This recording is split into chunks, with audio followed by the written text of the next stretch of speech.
Cocaine is being produced at greater quantities than ever.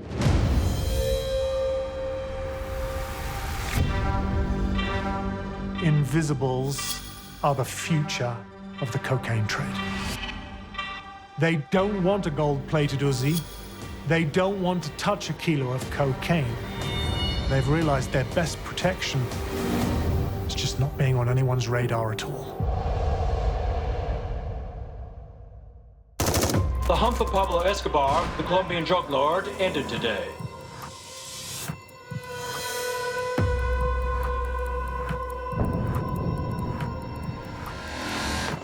The Sinaloa cartel, under the leadership of El Chapo Guzman, rose to become the wealthiest, most powerful cartel in the world. Chapo was an evil person, and I don't use that word lightly. We're talking multi-billions of dollars. We're talking about violence that's worse than Afghanistan and Iraq.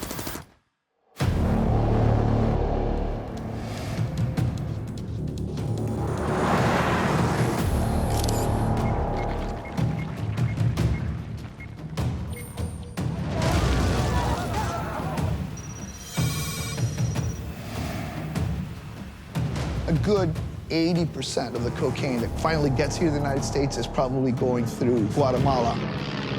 Guatemala became a critical geographic and operational area in the global narco-trafficking industry. Otto Herrera was the player in Central America. He was the largest, wealthiest, most powerful Guatemalan trafficker. The Herrera organization moved in excess of 50 tons of cocaine into Central America on behalf of the Sinaloa cartel.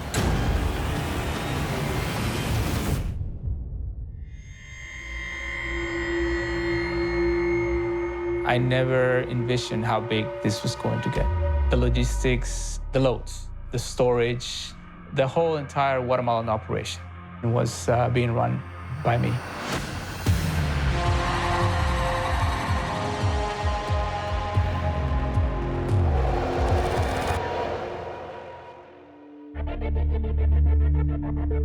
My name is Otto Herrera.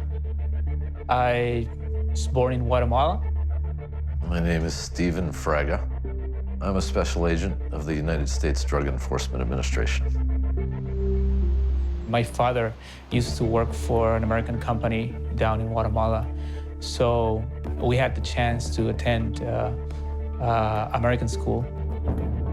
I did my high school in the United States in Riverside, California. After school, I had a couple of jobs here in the United States, and I worked construction. Did a lot of work for oil companies, building gas stations.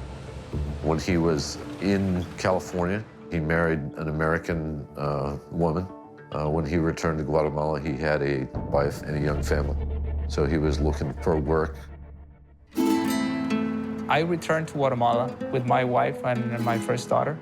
And as I come back to my hometown, I meet with old friends.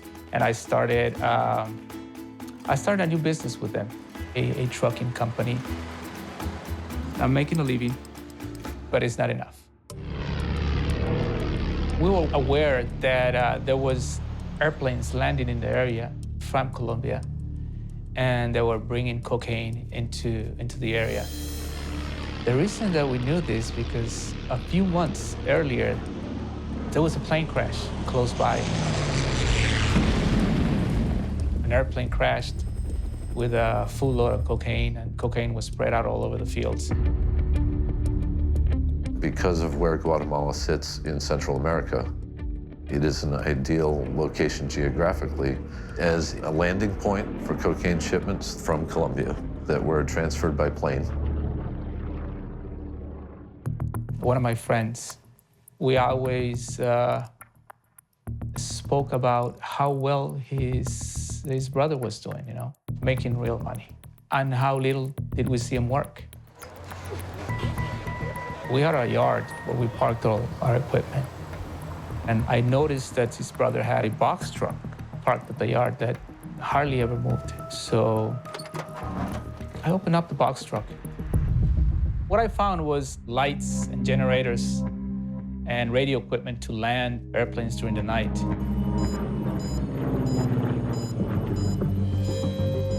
So we came up with an idea. We blocked the fuel line so the truck wouldn't start. And sure enough, about 2-3 weeks later, I got the call from him and told me that he needed help because he wanted to move the truck. So we told him that we wouldn't fix the truck unless he told us what he was doing, and he came clean.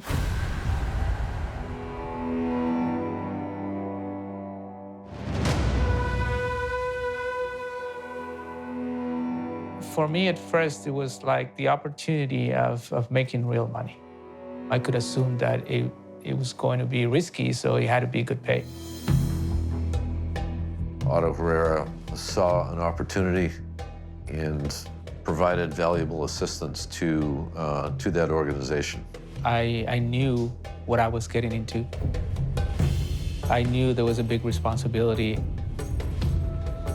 There was the fear of failure more than anything else.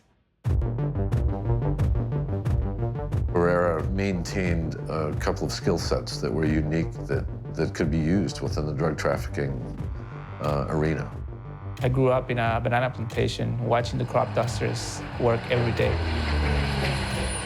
So that was my dream, to become a crop duster, and that's why I took the lessons, and I was never able to finish, but the knowledge is there. He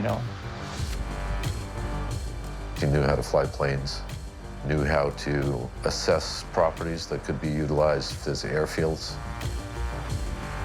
I was very handy with GPSs and all navigation equipment. So I was being sent out to get coordinates from these airfields and trying to help with the logistics of the jobs.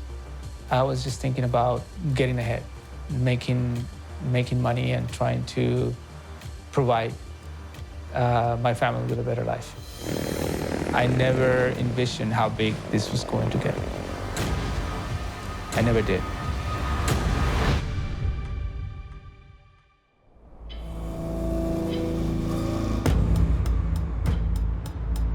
The operation was centralized in Guatemala because of the geographical position. From that area, you can access the Mexican borders very quick.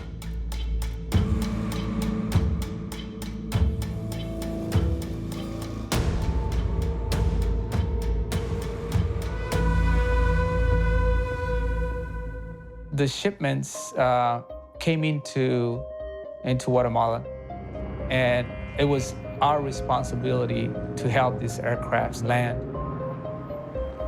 And after that, we needed to safeguard and store the cocaine till the Mexicans were ready to transport this cocaine into Mexico.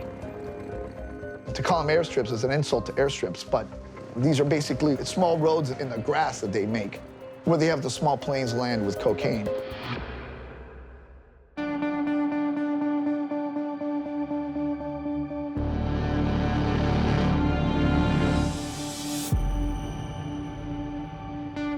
The first representative of the Sinaloa cartel that Otto Herrera established a working relationship with was an individual known as Chuy. His true name was Jesus Soto.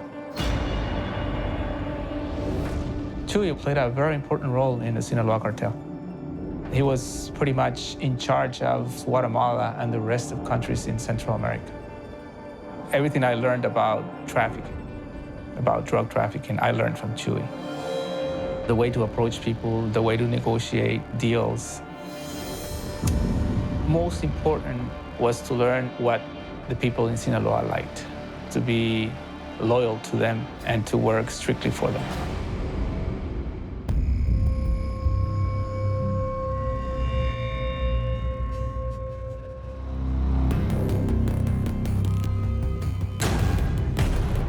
Mayo Zambada, I was very close to Mayo Zambada. I visited Mayo several times. The first person that introduced me to Mayo Zambada was Chuy. I did spend a lot of time with Chuy. I drove him around all over the country, scouting places, meeting people, and I got to know him quite well. Our relationship grew closer. At the same time, there was a lot of rumors being spread about Guatemalans I was working for in relation with shipments getting stolen. Portions of shipments and full shipments. This is a subject that me and Chuy used to talk about.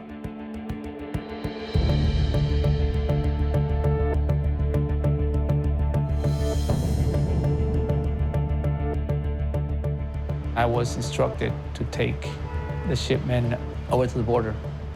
The plan was for the shipment to disappear on the way to the Mexican border.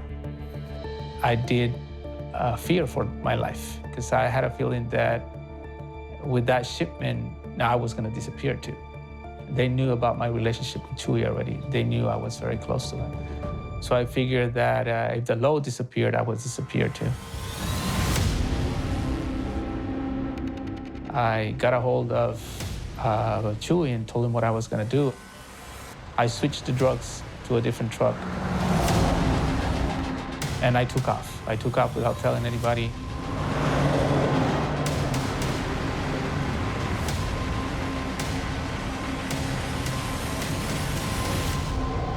And I got to the rendezvous spot, okay, and turned in the merchandise.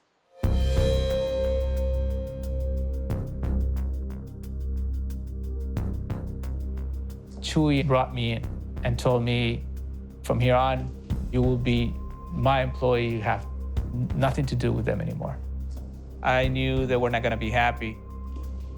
The transition was kind of hard. And it was just a matter of laying low.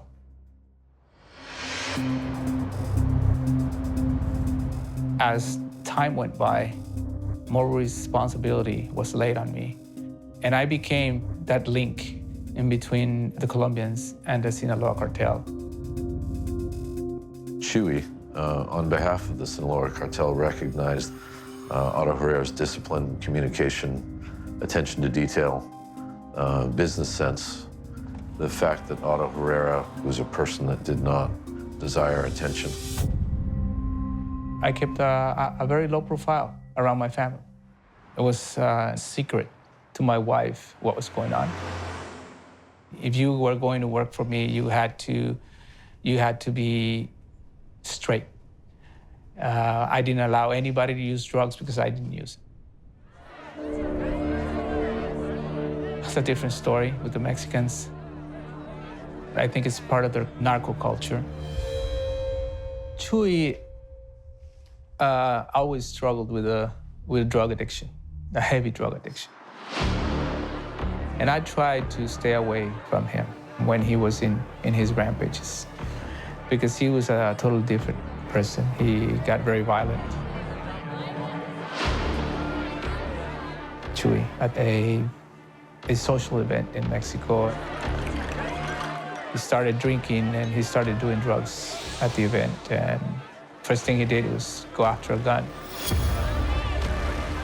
And by mistake, he shot a family member.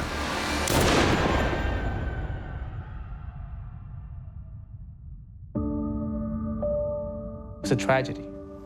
He never got over that.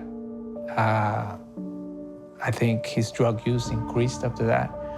And from there, it was downhill.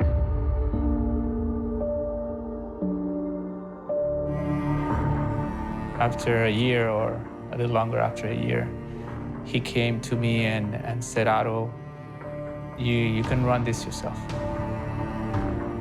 Herrera ultimately became his own drug trafficking organization within Guatemala.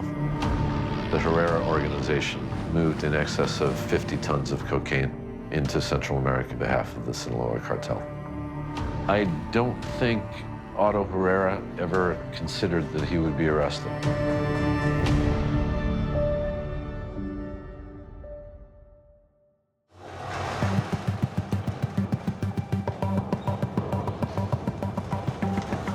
What we have here is a Piper Aztec. This particular aircraft was used many, many, many times to smuggle drugs from Colombia into Central America.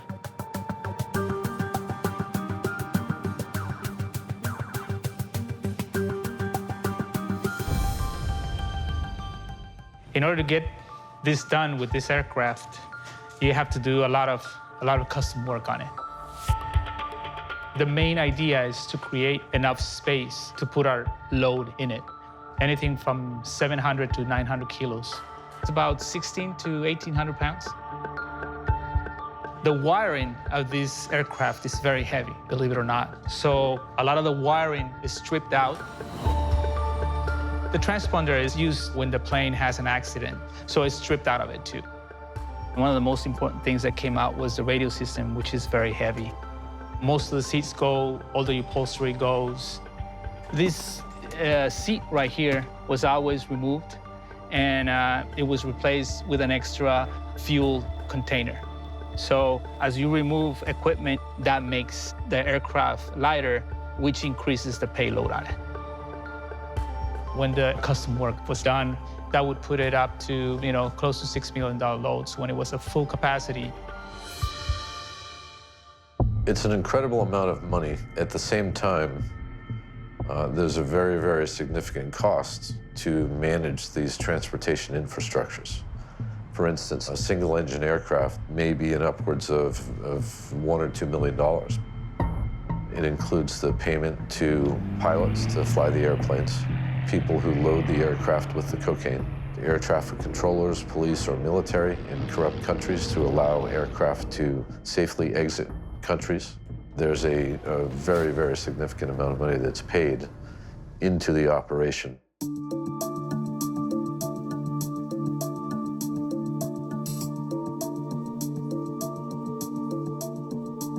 The Mile landing system is just a nickname that we gave to a procedure that we came up with to operate during the night and basically do manually what an instrument landing system does. So the idea was to minimize the risk of losing a load. So night operation was very important. We came out with a system that would help the pilots find the airfields very easy and land very easy. We would take an aircraft and we would fly the last part of the route, and we would record every single part of the route. We would take elevations, speed, coordinate. We would trace the final approach. We would give them all the information of the speed they needed to take, and this facilitated the landing during the night.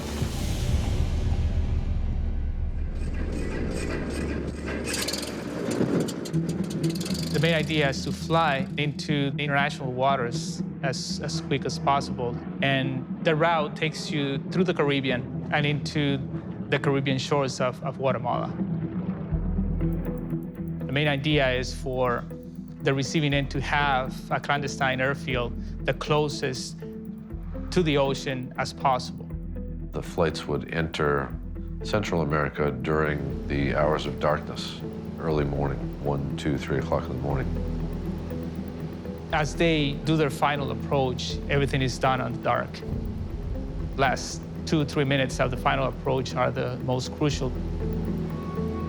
That's when they'll ask to have the lights on the airfield turn on. They'll be turned on. And as they land, as soon as they touch ground, those lights are out. Dangerous stuff, isn't it? Yeah, very dangerous stuff.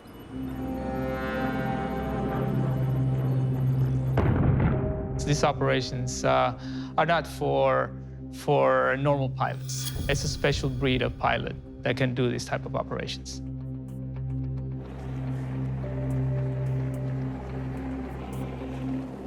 We had casualties. Sometimes, at the beginning when we first started, the planes were overloaded. We did not know enough to know that the plane could not take the weight. Sometimes the runway was too short, or you simply just had a pilot that didn't have the experience, and malfunctions in the engine, especially on piston engines. It was very common that an engine would fail, and once one of these engines failed and you have that type of load on it, it's very hard for a flight, to continue.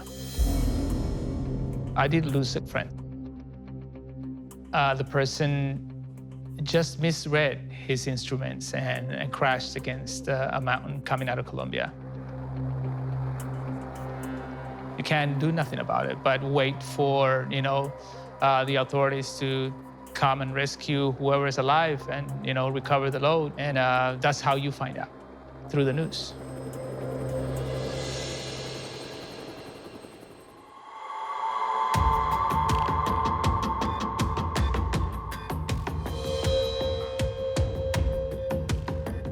It was common within these organizations to use planes for one-time occurrences.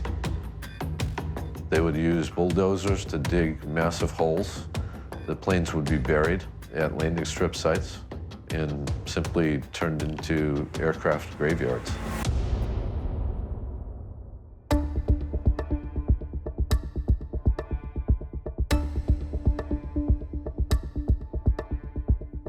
We were running an air operation and a fast boat operation at the same time. We had two fronts going full bore. There was airplanes landing in my area every other day. I would say in a good month, you could say anything from 8 to 10,000 kilos. At that time, the price of 1 kilo in Guatemala was $6,000. So if you do the math, that is quite a bit of money.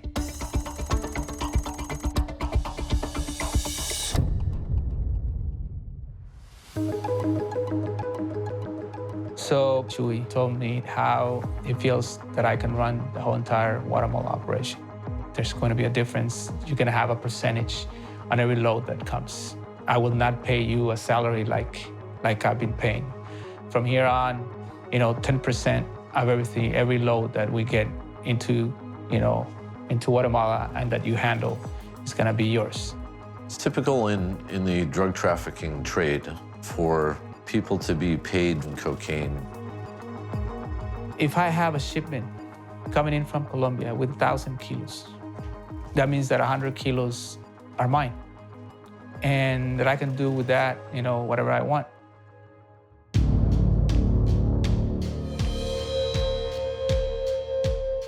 I think at the time, I still believed that I had done things the right way and I was invisible, that nobody knew about me.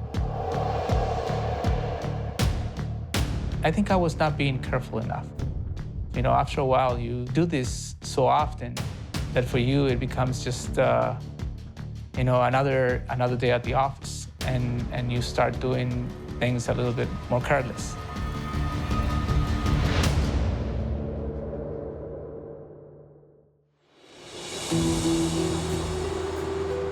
As the operation grew, I started taking more precautions.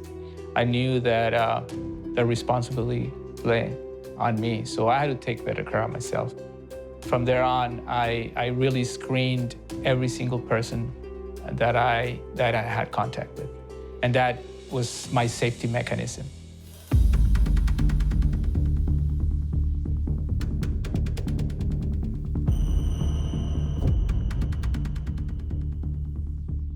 As the shipments escalate, the cash flow gets bigger.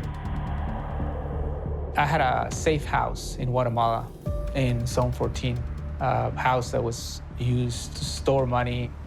In a given time, we had $30, $40 million, stored in that house. A lot of the money was not ours. It belonged to different people and different organizations. In early 2003, there was a location identified in Guatemala City that was being used by Otto Herrera and his organization to store money. Somehow they found the house. They raided the house and they confiscated a little bit over $14 million. That's what they claimed that was confiscated. At that moment, it was an eye-opener. A lot of things hit me. After the money was confiscated in Guatemala, all chances of being invisible, were gone.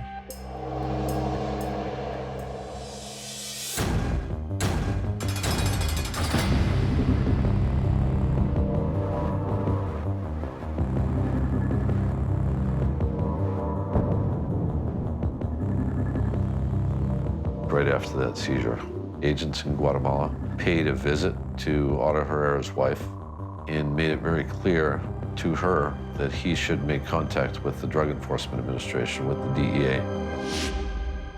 The DEA agents approached my wife and told them that they had a lot of interest on me. Your husband is involved in drug trafficking. This is what he's doing. If he doesn't talk to us, he was going to run into problems. At this moment, we just want to talk to him and see, how we can help. I think that was an eye-opener for her. It was the first time that it was confirmed to her that I was doing something illegal. This is when we first started partying out. She really felt that I was not being honest, I think. She could feel that I would continue to do what I was doing. And she didn't want to have anything to do with me at that point. I know I had attracted attention to myself. So for me, the best thing to do was to go into hiding, lay low, and try to not being involved in it as directly as I was being involved. Once a trafficker's been identified, his or her shelf life in full operational mode has got shorter and shorter and shorter.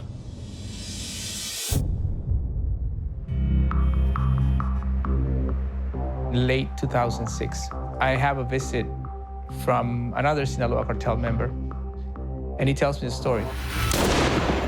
They found Chuy in his car.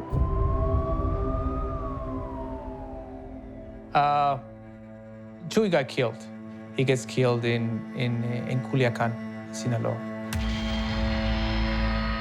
I think he had to do with his craziness. I think he had to do with all his drinking. I think that he disrespected a lot of people while he was that way. Well, he was drunk and stuff, and I got a feeling that it was decided to just, get rid of him.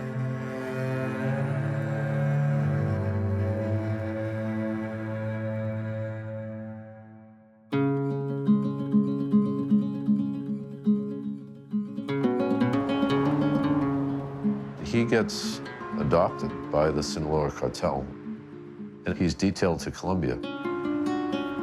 He was detailed to work with an individual named Pacho Cifuentes. Pacho Cifuentes is the person that is in charge of shipping all this cocaine to the Mexicans, shipments that have been delayed. So I get instructed to go to Colombia to find a way to continue to do business with Pacho in a way that he can be a little bit more diligent.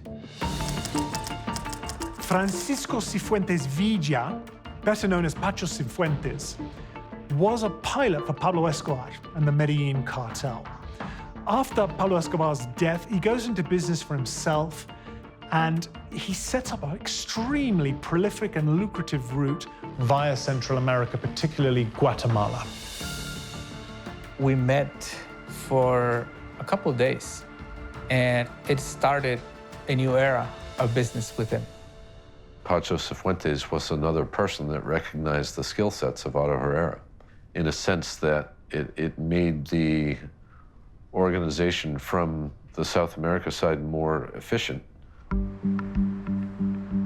We shared an office together, this huge complex in the middle of Medellin, and everybody knew that if you wanted to broker a load out of Colombia, that's the place to go.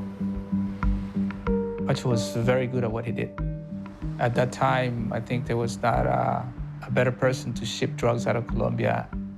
Pacho had a network of pilots, traffic controllers, authorities that gave him a very, very high percentage of positive loads, of success. Pacho was a very easygoing person, hardly ever raised his voice. And I still believe that he was kind of naive. He really thought that he was untouchable. He really thought that nobody was going to harm him. He drove around on his own everywhere. Pacho didn't have a bodyguard. Pacho didn't drive in a bulletproof car. So I think he just miscalculated things. Pacho Cifuentes is assassinated. This killing creates serious shockwaves in the Medellin underworld.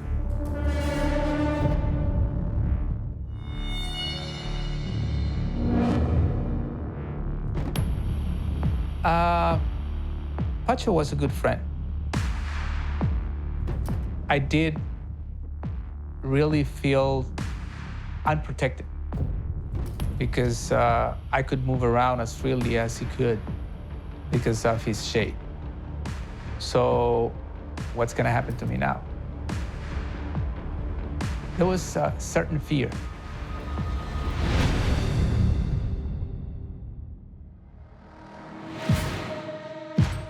At any given time in the drug trafficking industry, there are invisibles that are out there. The question becomes, how long do they stay invisible?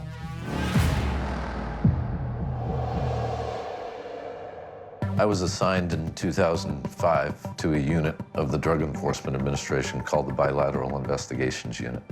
When I arrived to that unit, Otto Herrera was one of the case file titles.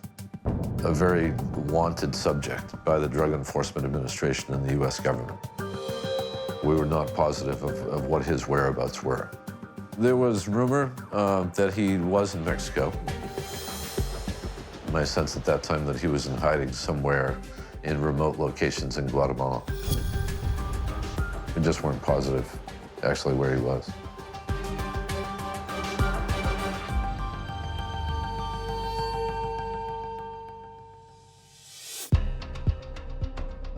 I received a phone call from some of the DEA agents in Miami, where they told me that during the course of their operation, they had identified someone in Bogota that was using the name Tonio. But all indications was that this individual was actually Otto Herrera. It was actually quite a surprise to us. We had no idea that he was there. We couldn't quite figure out why he thought it would be safe to effectively hide out in Colombia, given the large number of Colombian and U.S. resources dedicated towards combating narco-trafficking. The Pacho event had just happened, and I'm trying to lay low. I did try to keep myself invisible for a while, and I was very low-key. I've never been flashy type. I always lived a humble life. I think that kept me invisible for a while.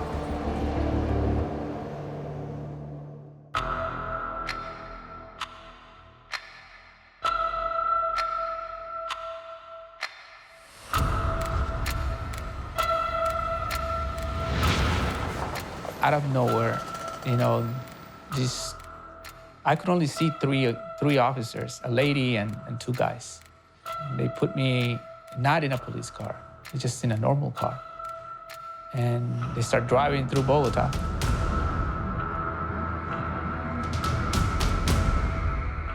I truly thought that I was going to get killed.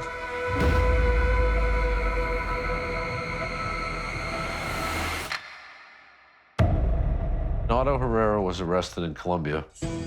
The DEA Miami Field Division took the lead with working with the Colombian police in confirming that this individual named Tonio was in fact Otto Herrera.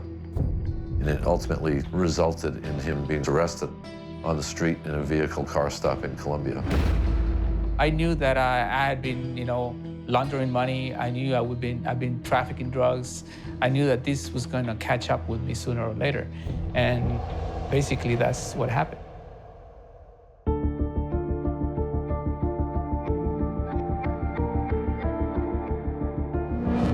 My name is Bill Clay, C-L-A-Y. I'm a criminal defense lawyer. My caseload tends to be complex federal criminal cases involving drug trafficking, drug transportation, money laundering. So when I saw Otto got arrested, I told my receptionist, be on the lookout for a mystery call, I call it, because sometimes people call me, they don't identify who they are. So sure enough, within 2 hours, he called me and he says, hey, do you know who this is? And I said, you're Otto. So when he said, when can you come down? I said, I'll get on a plane tomorrow. For me, Combita was an eye-opener. High security at Combita. And when I got in there, Otto got brought out to an area which is not an interview room, no privacy. Then something very interesting happened. A young prison guard, maybe looked like an 18-year-old kid to me, comes up, he leans in, and he says, he's on the wrong side. The guard literally turned white as a sheet, and he said, he's not safe. It's not safe for me to say anything anymore. They had put a price on my head.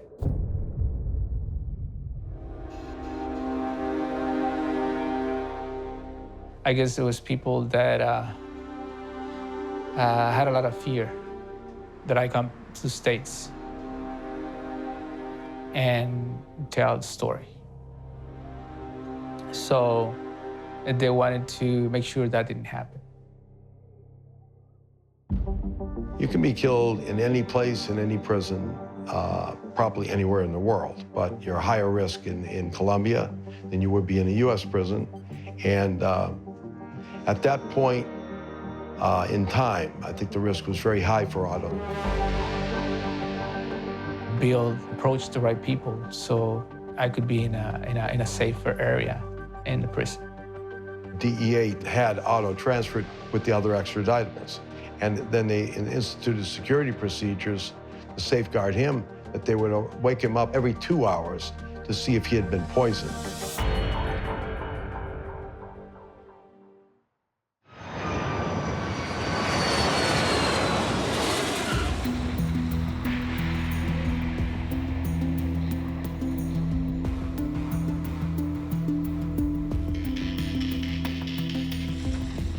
Really, the only way that you can effectively lower your criminal liability, your sentence under the federal system, is to cooperate. It is pretty much the only way.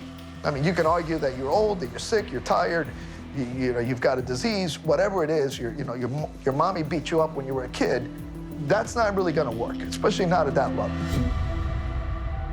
My goal is to mitigate or reduce the sentence he's going to get. So I'm looking at all the possibilities.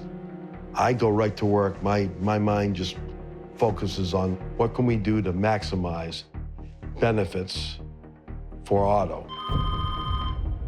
So I received a phone call from Bill Clay, and he said, what is it that needs to be done?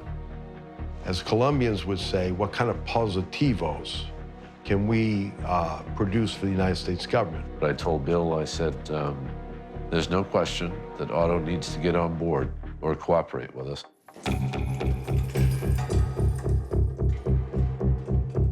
It was totally against what I believed. Okay, but look, let's think about this for a second. Since we were kids in school, nobody wanted to snitch, right? Snitches get stitches. What makes you think that a grown man is any different? It's everything that I was against. You know, to sit in a room to tell stories about what I did when I know that I'm not supposed to be doing that. When I know that my loved ones are being in danger by everything that I'm that I'm narrating. You are giving up a lot of your former friends, cohorts, who know where your family lives, know where you live, and can really exact retribution.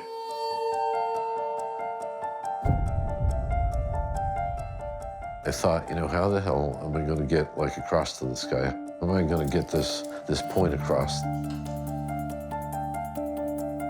I've found over the years that I've been doing this job, the greatest success that you have is to treat people like people. I could tell he was a man of his word. Let's put it that way. In his mind, his job was done when the bales of cocaine arrived in Guatemala and they were turned over to the Mexicans. And that was the end of what the Herrera organization had to do. We're two guys that are almost the same age. We both have families, there's parents, there's kids. So I went in the office and I said, print me out 12 pictures of the end result of crack use. Steve, just to kind of make the point, he reached into his briefcase and he presented some photographs. So I took the pictures and I slid them across the table as like I was dealing a deck of cards. Addicts who were in decrepit condition said, this lady, she's 29. She looks like she's 65 or older. Look at her. Look at this person. Let's get serious here. I said, we can either continue the way that we're continuing, or we can consider going to a trial. But in the United States, this is what they see as an end game. This is what they see on their streets. And whoa. And that did the trick. Yeah, it was a big impact for me to see those pictures, to have somebody look at me in the eye and tell me, you did that. And it was the first time that it really hit me hard. So it was, I think, a turning point. I mean, it was a humbling moment, a brilliant moment.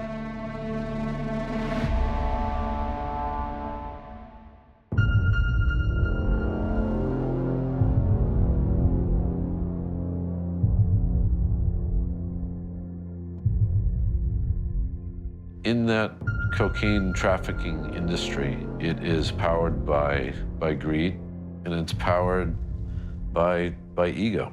People think that they are untouchable, or in some cases invisible, until they get caught.